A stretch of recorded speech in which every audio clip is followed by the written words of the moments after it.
পৃথিবীতে এমন একটি ভূখণ্ড ছিল যেখানে শতাব্দীর পর শতাব্দী ধরে শাসন করে এসেছে এমন এক বাদশাহ। কোরআন বলছে সে শুধু দেশের রাজাই ছিল না, বরং নিজেকে জনগণের খোদা বলে দাবি করেছিল। কোরআনে বর্ণিত আছে, একবার সে অহংকার করে বলেছিল, আনা রব্বুকুমুল আ'লা, আমি তোমাদের সবচেয়ে বড় রব। এই অত্যাচারী শাসক তার নিজের সামনে জনগণকে সেজদা দিতে বাধ্য করত। আর তারপর এমন এক রাত এলো যে রাতের একটি স্বপ্ন সেই বাদশার ঘুম হারাম করে দিল। মজার ব্যাপার, সে যা স্বপ্নে দেখেছে তাই তার সাথে ঘটেছে। স্বপ্ন অনুযায়ী যখন তার মৃত্যু সামনে এসে দাঁড়ালো, সে চিৎকার করে বলেছিল, আমাকে ক্ষমা করে দাও হে আল্লাহ।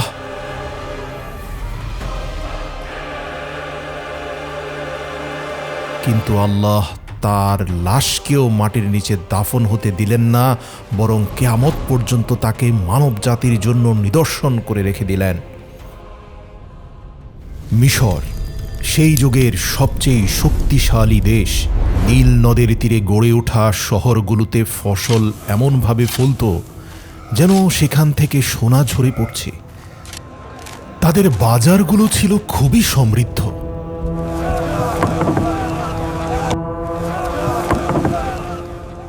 আর তাদের পাথর নির্মিত আকাশচুম্বী অট্টালিকা এবং প্রাসাদগুলো ছিল তাদের অহংকারের অন্যতম নিদর্শন। এই সমৃদ্ধি আর অহংকারের কেন্দ্রে দাঁড়িয়েছিল এক নাম, ফেরাউন।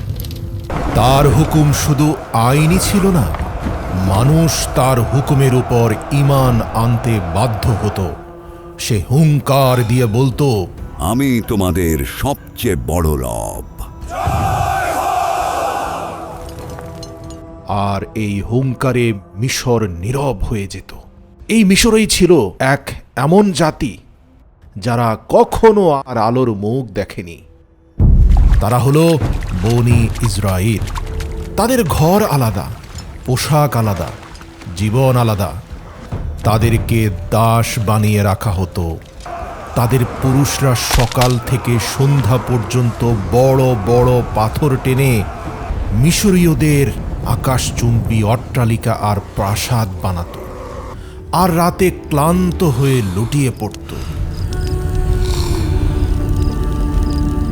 তাদের নারীদের বাঁচিয়ে রাখা হতো দাসত্বের ধারাবাহিকতা বজায় রাখার জন্য, যাতে এই নারীরা আরো বেশি দাস জন্ম দিয়ে ফেরাউনদের অট্টালিকা বানাতে পারে। ফেরাউন ইচ্ছাকৃতভাবেই এই জাতিকে দুর্বল করে রেখেছিল। আমার ছায়া পড়লে মাটি পবিত্র হয়, আমার পদধ্বনিতে পাথর কাঁপে। কারণ দুর্বল জাতি কখনোই তার সিংহাসন নাড়াতে পারবে না। কিন্তু বুদ্ধিমানের জন্য ইশারাই যথেষ্ট। তাফসীরে ইবনে কাসির অনুযায়ী এক রাতে ফেরাউন একটি স্বপ্ন দেখেছিল। সে দেখল বাইতুল মুকাদ্দাসের দিক থেকে একটি আগুন বেরিয়ে আসছে, যা মিশরের ঘর বাড়ি জ্বালিয়ে দিচ্ছে। কিন্তু বনি ইসরায়েলের ঘরগুলো ছিল অক্ষত। ফেরাউন আতঙ্কিত হয়ে জেগে উঠল। এই প্রথমবার সে নিজেকে দুর্বল মনে করল। সেই রাতেই জ্যোতিষী আর গায়েব জানা তন্ত্র মন্ত্র সাধকদেরকে ডেকে আনলো ফেরাউন তার দরবারে। স্বপ্ন শোনালো তাদেরকে। তারপর তারা তাদের কুফরি কালাম দিয়ে গবেষণা করে বলল, বনি ইসরায়েলের মধ্যে এক পুত্র শিশুর জন্ম হবে, যে আপনার রাজত্বের পতনের কারণ হবে। এই ভবিষ্যৎবাণী ফেরাউনের মাথায় বজ্রপাতের মতো এসে পড়ল। ফেরাউনের অহংকারী হৃদয়ে যখন ভয় ঢুকে পড়ল, তখন তার অন্তর থেকে বুদ্ধি বিদায় নিল। আর যখন বুদ্ধি বিদায় নেয়, তখন জুলুম জন্ম নেয়। ফেরাউন ভাবল, সমস্যা জন্মানোর আগেই শেষ করে দিতে হবে। যেহেতু বনি ইসরায়েলে আমার শত্রু জন্ম নিবে, তাহলে বনি ইসরায়েলের কোনো মানুষকে আর জীবিত রাখা যাবে না। তারপর ফেরাউন ঘোষণা করল পৃথিবীর ইতিহাসের সবচেয়ে নিকৃষ্ট আদেশ, যা পালন করা শুধু আইনই ছিল না, বরং অমান্যকারীর জন্য ছিল মৃত্যুদণ্ড।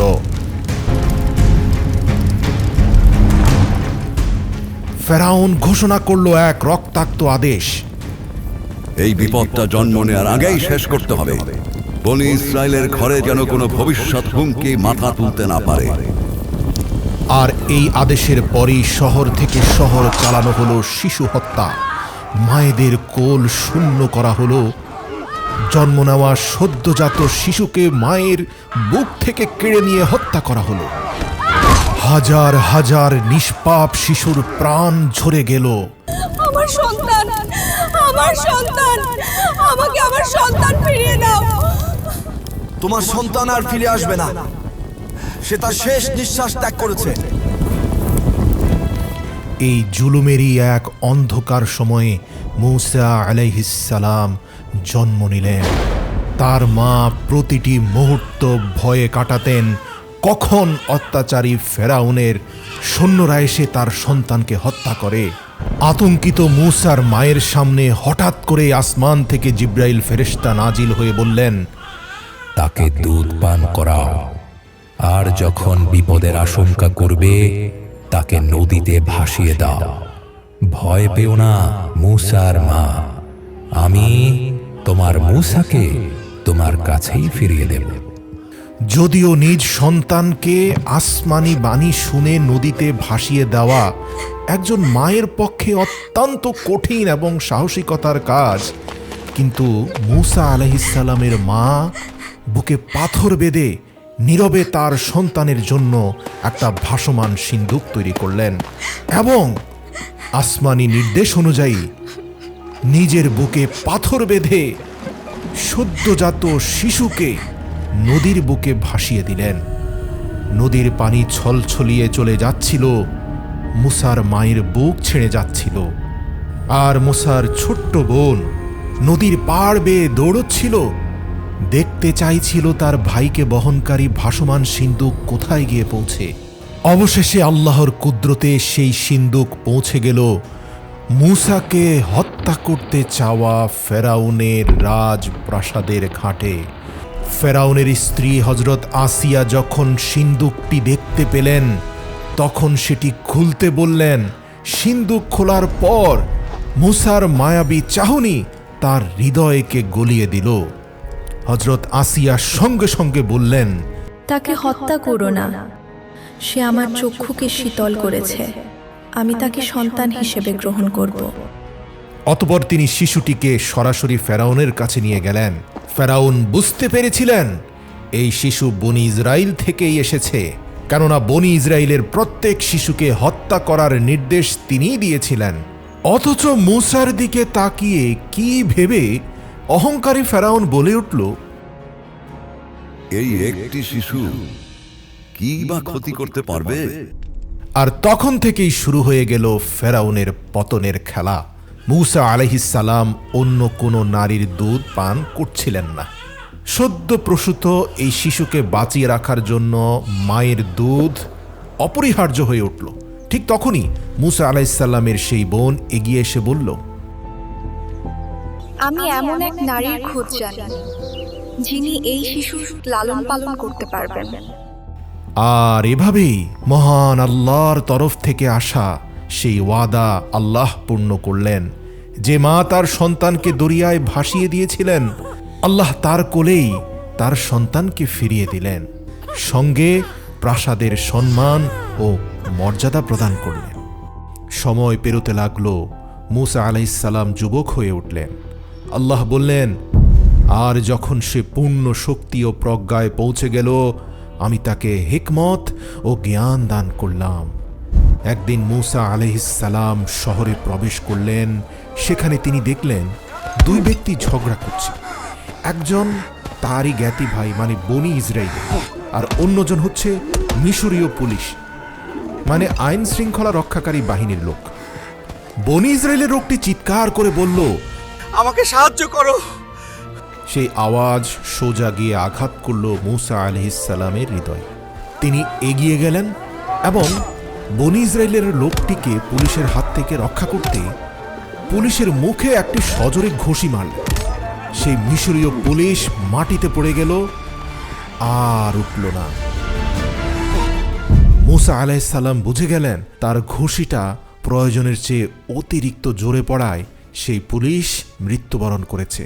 তিনি সঙ্গে সঙ্গে আল্লাহর কাছে ক্ষমা চাইলেন। কোরআনে আল্লাহ বলেন, আমি তাকে সাথে সাথে ক্ষমা করে দিলাম।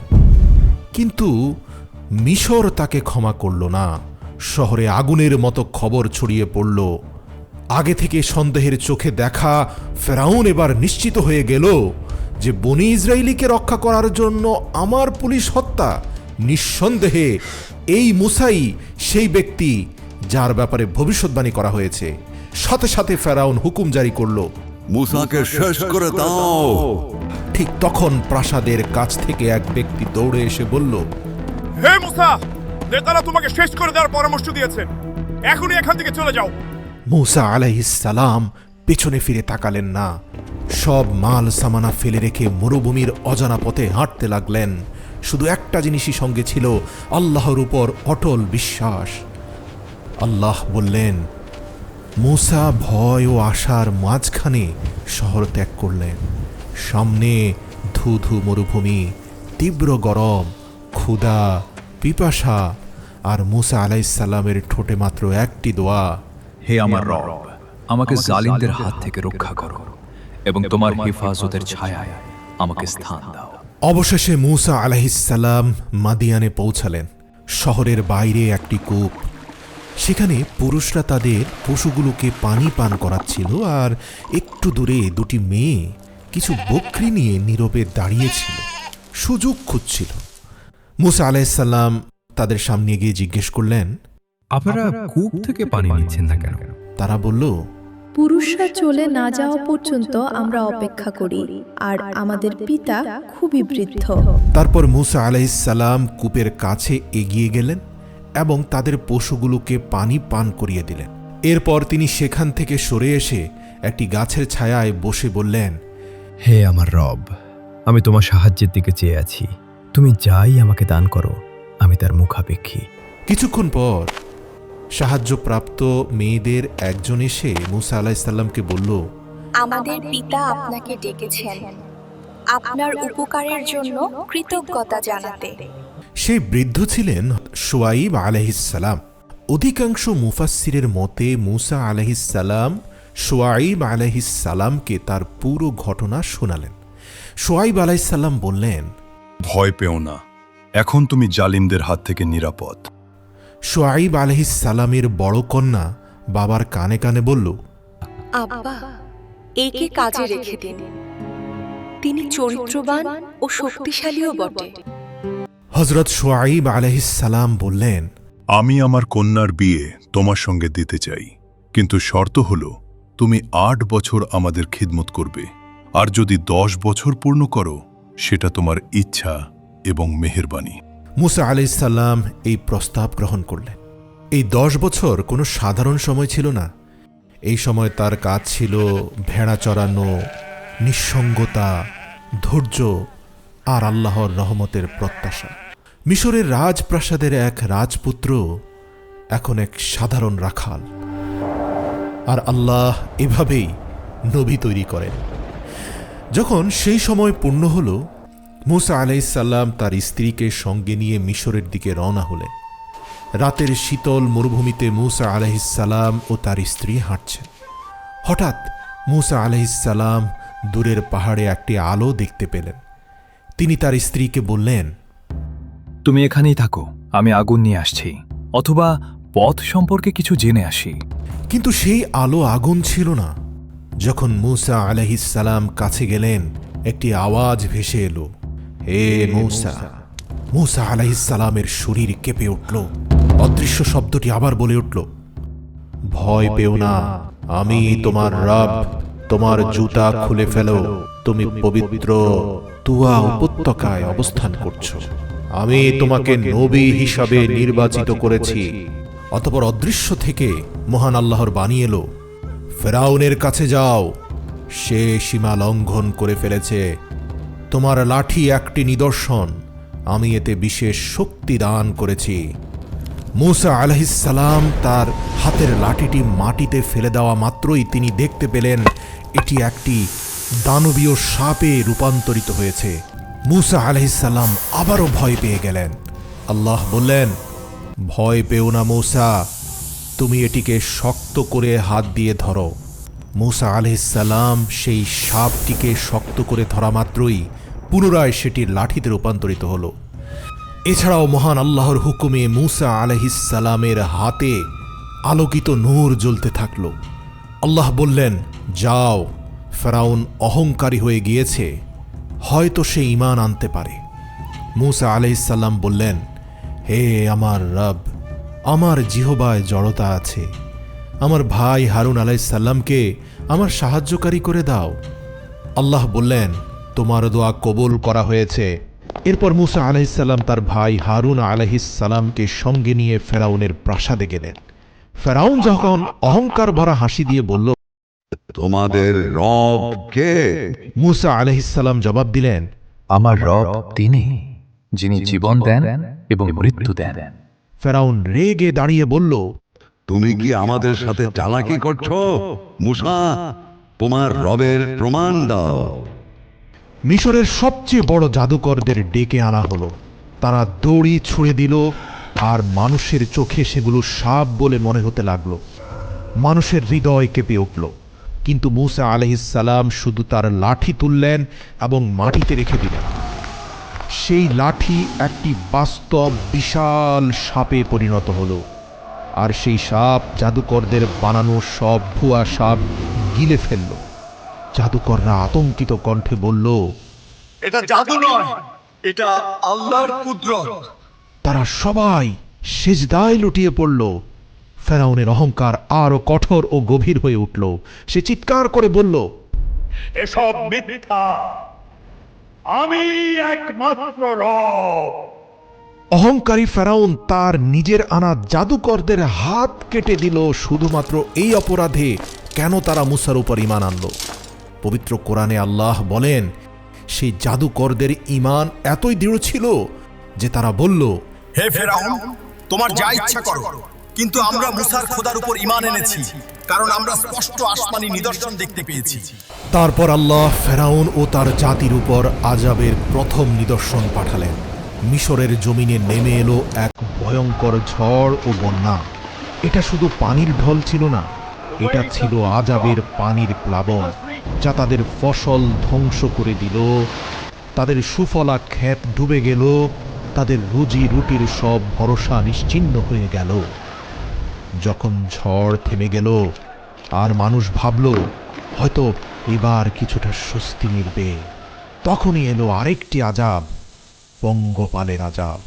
এক বিশাল পঙ্গপালের দল এসে জমিনের সবুজের শেষ চিহ্নটুকু খেয়ে ফেলল। এরপর পাঠানো হলো আরেক আযাব, উকুনের আযাব। সেটি শুধুমাত্র মাথায় নয়, মানুষের দেহে লেগে থাকত, শরীরে ক্ষত সৃষ্টি করত, যা মানুষকে যন্ত্রণায় অতিষ্ঠ করে তুলত। এই আযাবগুলো প্রতিটি মুহূর্তে মনে করিয়ে দিত, এই শক্তি আল্লাহর কুদরত, তোমাদের ক্ষমতা নয়। এরপর এলো আরেক ভয়ঙ্কর আযাব, চারদিক থেকে ব্যাঙ ছড়িয়ে পড়তে লাগল। এটি কোনো প্রাকৃতিক মৌসুমী ঘটনা ছিল না, বরং এটি ছিল এক নীরব আযাব, যা শব্দ ছাড়াই আতঙ্ক সৃষ্টি করেছিল। তারপর নেমে এলো পঞ্চম আযাব। মিশরের পানি রক্তের মতো লাল হয়ে গেল, সব মিঠা পানির মাছ মরে ভেসে উঠল। পচা মাছের সংস্পর্শে পানি হয়ে গেল নোংরা, দূষিত ও দুর্গন্ধময়। তবু ফেরাউন বলতেই থাকলো, এসব মূসার জাদু, এসব মূসার জাদু। কোরআনে আল্লাহ তাআলা ফেরাউনের উপর পাঠানো এই সব আযাবের কথা উল্লেখ করেছেন। আর এসবের মধ্যে শুধু আযাবই ছিল না, বরং মূসা আলাইহিসসালামের মুজিজাও অন্তর্ভুক্ত ছিল। আযাবের পর আযাবে যখন ফেরাউনের জাতি বিপর্যস্ত, এরই মধ্যে হঠাৎ এক রাতে আল্লাহর তরফ থেকে নির্দেশ এলো। মূসা আলাইহিসসালামকে আল্লাহ বললেন, রাতের বেলায় নিজ জাতিকে নিয়ে মিশর ছেড়ে বেরিয়ে যাও। মূসা আলাইহিসসালামের জাতি নীরবে নিজেদের প্রয়োজনীয় মালামাল গুছিয়ে নিয়ে দাসত্বের শেকল ছেড়ে রওনা হলো। ফেরাউনকে মোকাবেলা করার মতো তাদের কাছে তেমন কোনো কিছুই ছিল না। ছিল না কোনো তলোয়ার, ছিল শুধু আল্লাহর সাহায্যের উপর অটল বিশ্বাস। সকাল হলেই আজাবে বিপর্যস্ত ফেরাউন দেখল মিশর থেকে বনি ইসরায়েলের মানুষ উধাও হয়ে গেছে। তার অহংকার আবার জেগে উঠল। আমাদের দুর্বলতার সুযোগ নিয়ে তারা পালিয়েছে, আমরা তাদের ধরে আনবো আর আমরা দেখিয়ে দিব আমরাই শক্তিশালী। শুধুমাত্র মূসার উপর পূর্ণ ভরসা নিয়ে বনি ইসরায়েলের জাতি সমুদ্রের তীরে এসে পৌঁছাল। সমুদ্র তাদের সামনে অত্যন্ত গভীর ও ভয়ঙ্কর মনে হচ্ছিল। বনি ইসরায়েলের লোকেরা ভয় পেয়ে বলতে লাগলো, আমরা তো ভয়ানক বিপদে ফেসে গেছি। সমুদ্রের এই ঢেউ আমাদেরকে ডুবানোর অপেক্ষায় আছে। আমাদের পেছন থেকে ধেয়ে আসছে মৃত্যুর বাহিনী। মূসা আলাইহিস সালাম বললেন, কখনোই না, আমার রব আমার সঙ্গে আছেন, তিনি আমাদের নিশ্চয়ই পথ দেখাবেন। আল্লাহ মূসা আলাইহিস সালামকে আদেশ দিলেন, হে মূসা, তোমার লাঠি দিয়ে পানিতে আঘাত করো। মূসা আলাইহিস সালাম আল্লাহর আদেশ মেনে নিজের হাতের লাঠি দিয়ে সমুদ্রের পানিতে আঘাত করলেন। পানি দুই ভাগে বিভক্ত হয়ে দুই পাশে উঁচু প্রাচীরের মতো দাঁড়িয়ে গেল, আর মাঝখানে প্রস্তুত হয়ে গেল একটি শুকনো পথ। মানুষ চিৎকার করে উঠল। বনি ইসরায়েলের ঈমান আরও মজবুত হয়ে গেল, আর তারা সেই পথ ধরে চলতে শুরু করল। মুসা এটা কিভাবে করলো?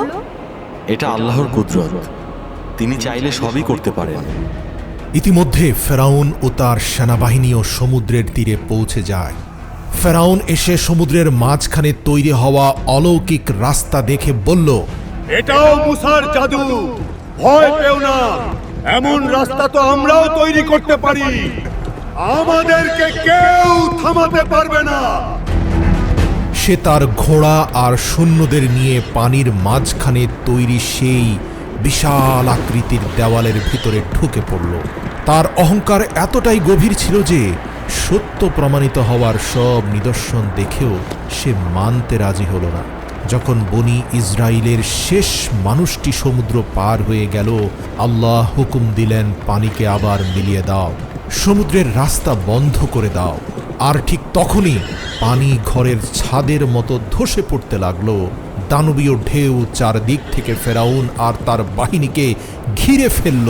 প্রতিটি ঘোড়া, প্রতিটি সৈন্য, সবাই সমুদ্রের অতল গহ্বরে ডুবে গেল। যখন ফেরাউনের ডুবে যাওয়ার শেষ মুহূর্ত এসে গেল, তখন ফেরাউনের চোখ খুলে গেল। সে তৎক্ষণাৎ বলে উঠল, আমি ঈমান আনলাম সেই রবের ওপর যার ওপর বনি ইসরায়েল ঈমান এনেছে। কিন্তু সেই সময় আর তার ঈমান কবুল করা হলো না।